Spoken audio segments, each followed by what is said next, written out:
to the Philippines. Assalamualaikum warahmatullahi wabarakatuh. Nama saya Beni Saputra dari Universitas Islam Kalimantan Muhammad Arsyad Al-Banjari, Fakultas Teknik, Program Studi Teknik Sipil.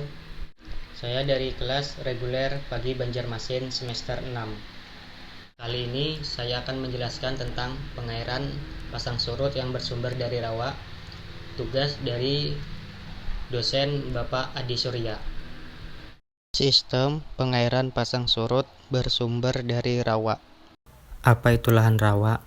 Lahan rawa adalah lahan yang sepanjang tahun atau selama waktu yang panjang dalam setahun selalu jenuh air atau tergenang air dangkal. Dalam pustaka, lahan rawa sering disebut dengan berbagai istilah seperti swamp, marsh, bog, dan fen. Secara alami, daerah rawa ternyata memiliki fungsi antara lain. Yang pertama, mencegah terjadinya banjir. Kedua, mencegah intrusi air laut ke dalam air tanah dan sungai. Ketiga, sumber energi. Keempat, rawa yang terdapat pergantian air tawar dapat untuk rel sawah. Yang kelima, sumber makanan nabati maupun hewani. Proses terbentuknya rawa. Terjadinya genangan rawa karena permukaan daratan hampir sama atau di bawah permukaan air sungai atau air tanah yang berada di sekitarnya. Genangan rawa juga terjadi karena terjebak pada suatu daerah cekungan dan lapisan batuan di bawah rawa. Rawa biasanya ditumbuhi tumbuhan tertentu dengan jenis tanaman yang khas rawa. Selain itu, rawa juga terbentuk karena kondisi pembuangan drainase yang buruk. Macam-macam rawa. Berdasarkan proses terbentuknya, rawa dibedakan menjadi rawa pantai. Rawa pantai adalah jenis rawa yang terdapat di pinggir pantai. Rawa ini selalu dipengaruhi oleh pasang surut air laut. Rawa pinggiran terjadi akibat meluapnya air sungai, dapat juga terbentuk pada daerah bekas aliran akibat proses endering sungai. Rawa abadi, rawa yang airnya terjebak dalam sebuah cekungan dan tidak memiliki pelepasan ke laut. Berdasarkan sifat airnya, rawa dibedakan atas rawa air tawar, letaknya di pinggiran sepanjang sungai. Rawa air payau, airnya tercampur antara tawar dan asin, biasanya terletak di muara sungai menuju laut.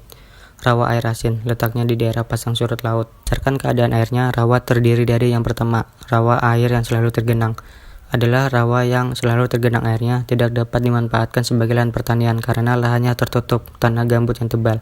Yang kedua, rawa yang airnya tidak selalu tergenang adalah rawa yang menampung air tawar, dilimpahkan air sungai pada air laut pasang dan akhirnya relatif mengering pada air laut surut. Lahan rawa lebak non pasang surut. Kata lebak diambil dari kosakata bahasa Jawa yang berarti lembah atau tanah rendah. Rawa lebak adalah wilayah daratan yang mempunyai genangan hampir sepanjang tahun, minimal selama 3 bulan dengan tinggi genangan minimal 50 cm. Secara umum, manfaat lahan rawa lebak berpotensi sebagai sumber pertumbuhan produksi baru yang cukup memberikan harapan. Yang kedua, memiliki harapan yang cukup luas. Yang ketiga, memiliki nilai kompetitif dan komparatif untuk dikembangkan dengan beragam komoditas. Hal ini tidak terlepas dari ekologi lahan rawa lebak yang sesuai untuk beraneka ragam komoditas pertanian. Yang keempat, memiliki kekayaan karyawan lokal yang cukup potensial untuk digali dan dikembangkan. Kesimpulan, lahan rawa adalah lahan yang sepanjang tahun atau selama waktu yang panjang dalam setahun selalu jenuh air atau tergenang air dangkal. Ditinjau dari aspek potensi, secara umum lahan rawa sebenarnya lebih baik dari lahan pasang surut. Oleh karena lahan tanah lebak seluruhnya tersusun dari endapan sungai yang tidak mengandung bahan.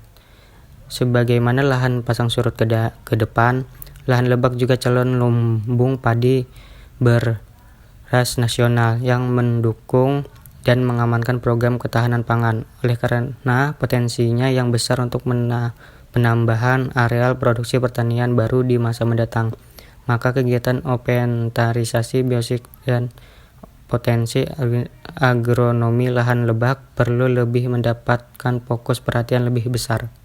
Sekian presentasi dari saya. Salah hilap mohon maaf. Wassalamualaikum warahmatullahi wabarakatuh. Salam teknik.